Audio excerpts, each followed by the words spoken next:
Bonjour à tous, Fabienne Bozion. Je suis praticien hospitalier au service de maladies infectieuses au CHU Besançon et praticien au CEPIAS Bourgogne-Franche-Comté. Et je suis positionnée sur le site de Besançon.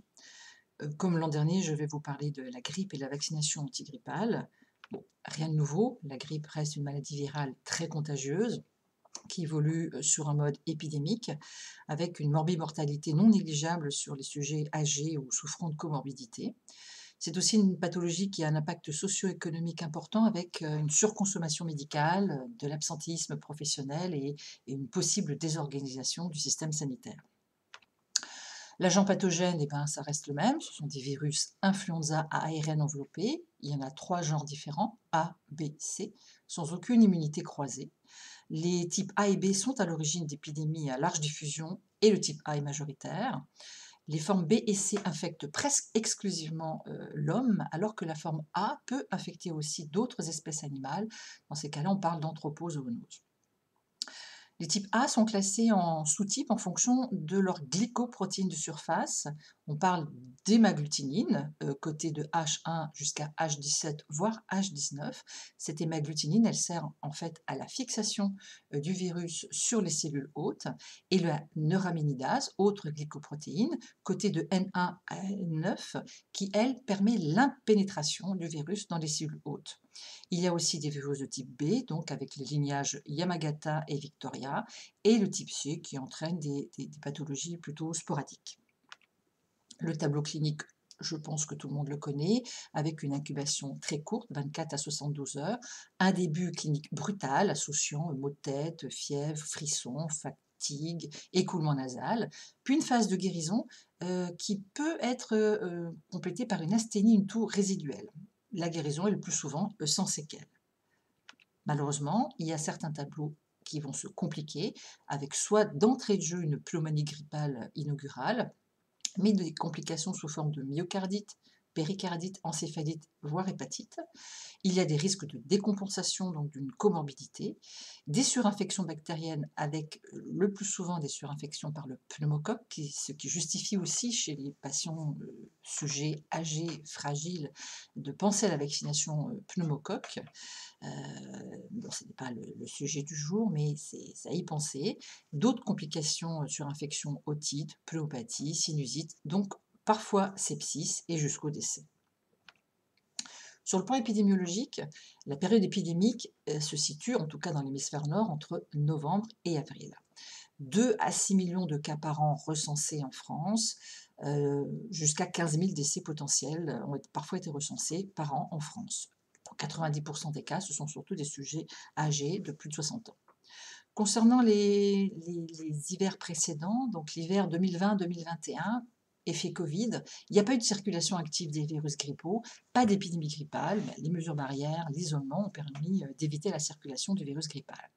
L'hiver 2021-2022 s'est caractérisé par une phase pré-épidémique longue, avec peu de cas, qui a débuté dès décembre 2021, puis une phase épidémique grippale atypique d'intensité modérée, avec un pic tardif qui était donc observé début avril.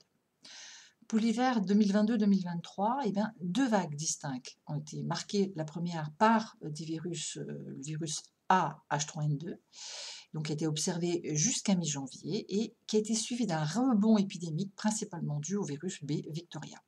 Ce qui expliquait la durée exceptionnellement longue de l'épidémie de grippe au niveau national, puisqu'on l'a comptabilisé à peu près 19 semaines. La problématique de l'hiver 2022-2023 était aussi la co-circulation de 3 virus respiratoires, donc grippe, VRS et SARS-CoV-2, qui ont entraîné donc une triple épidémie de grande ampleur et qui a occasionné donc de fortes tensions de l'offre de soins. La transmission, eh bien, elle est directe, interhumaine, via les gouttelettes émises lors de la toux, de l'éternuement et de la parole, directe aussi par les mains. Et puis, elle va être aussi de manière indirecte, via les surfaces ou objets contaminés par les sécrétions respiratoires.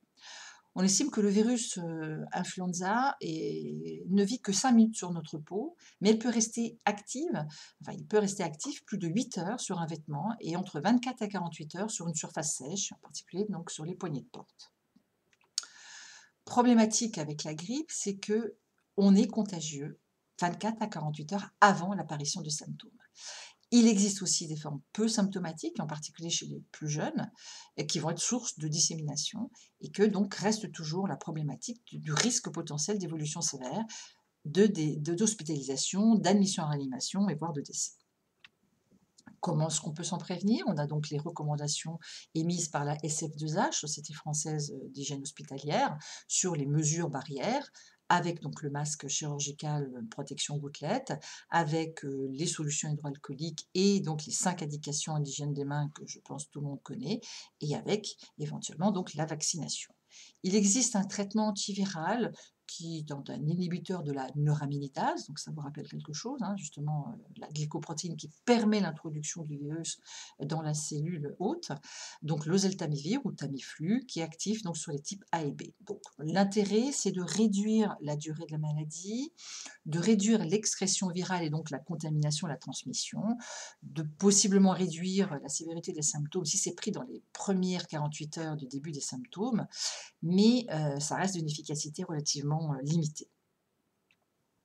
Les personnes à risque de forme grave, vous les avez listées sur la partie droite de cette diapositive, donc les personnes obèses, les femmes enceintes, les tout-petits, les personnes âgées, les patients avec des comorbidités, du diabète, des coprescriptions et les patients immunodéprimés. Point fort du vaccin antigrippal, c'est que ça permettrait quand même d'éviter une partie des contaminations. Alors, si on n'est pas contaminé, ben, on ne va pas transmettre et on va casser la chaîne de contamination. Il peut y avoir ce qu'on appelle une immunité donc, de groupe protectrice autour des sujets les plus fragiles. Ça permettrait, selon les études statistiques, d'éviter environ 2000 décès par an et ça entraînerait moins de pression sur le système de santé.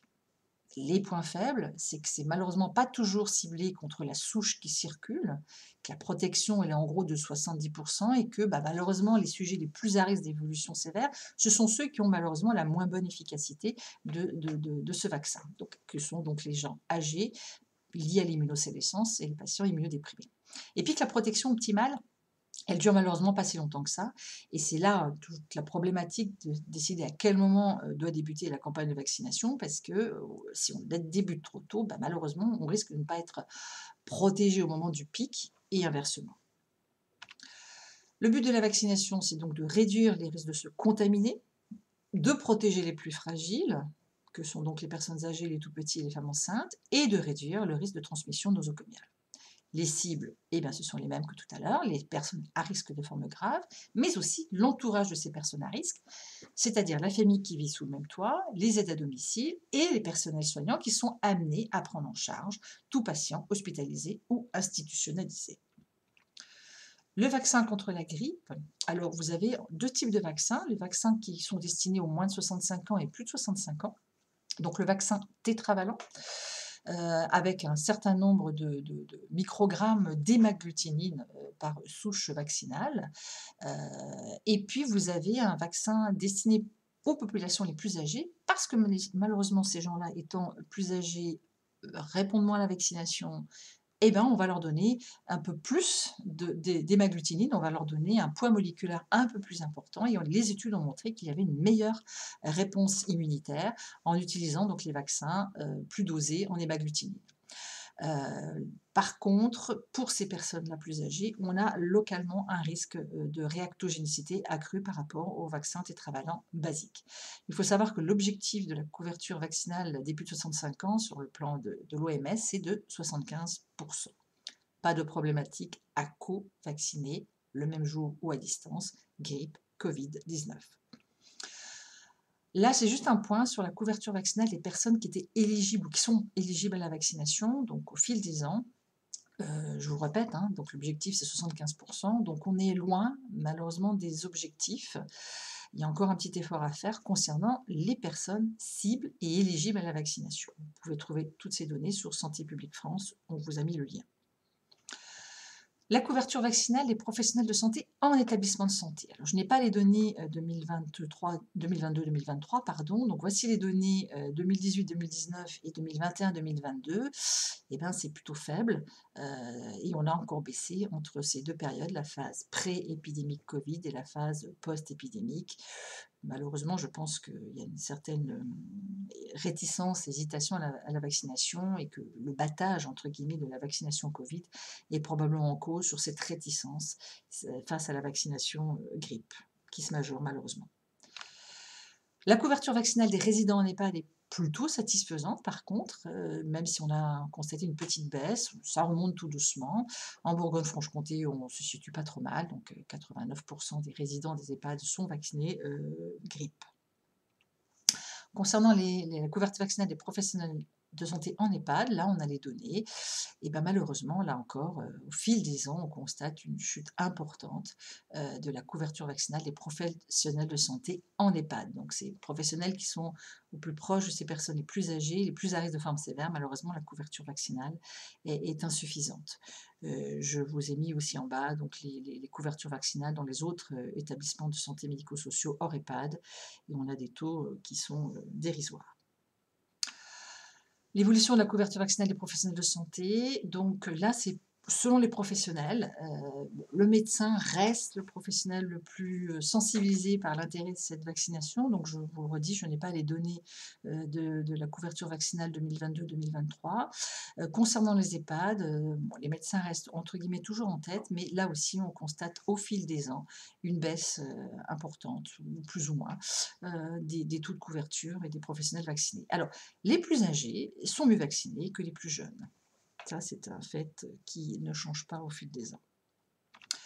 Pourquoi se faire vacciner? Bah, pour protéger mon entourage, éviter de contaminer les patients, les collègues qui sont possiblement fragiles, pour limiter l'absentéisme, on protège le système de santé, on réduit le risque d'épidémie, pour soi-même, éviter d'être malade, parce qu'on ne sait jamais, ça peut parfois se compliquer de compenser une comorbidité, passer de belles fêtes de fin d'année, c'est pas plus mal non plus, hein, et pour limiter le risque d'infection concomitante ou successive avec le SARS-CoV, voire le VRS. La campagne vaccinale, eh ben, le début de la campagne vaccinale grippe, c'est dès le 17 octobre 2023 et c'est là donc toute la problématique, c'est que le caractère imprévisible de la dynamique des épidémies de grippe saisonnière, c'est quel est le moment optimal pour débuter la campagne de vaccination? Soit on l'a fait trop tôt et malheureusement, vu l'efficacité protectrice qui n'est pas, sur du très long terme, eh bien on peut mettre, les gens non protégés au moment du pic de grippe. Alors, ce qui peut arriver parfois, c'est de revacciner, hein. En tout cas, les personnes les plus à risque et les plus âgées parfois. Il peut être conseillé de dire bon, on refait une dose de vaccin si jamais le pic n'est toujours pas arrivé. Et si c'est trop tardif, bah, malheureusement, on n'aura pas été protecteur au moment du pic. Pour conclure, sensibiliser et promouvoir la vaccination antigrippale des personnes éligibles et des professionnels de santé, ça, c'est l'objectif aussi de cette présentation. Rappeler les mesures barrières. On maintient toujours bien évidemment l'hygiène des mains, on maintient l'aération, le port du masque dès les premiers symptômes, qu'ils soient grippaux ou tout virus respiratoire, et la distanciation. L'HAS a validé en mars dernier donc, un indicateur de qualité et de sécurité des soins sur la couverture vaccinale antigrippale du personnel hospitalier. Donc ce sera un critère aussi de qualité.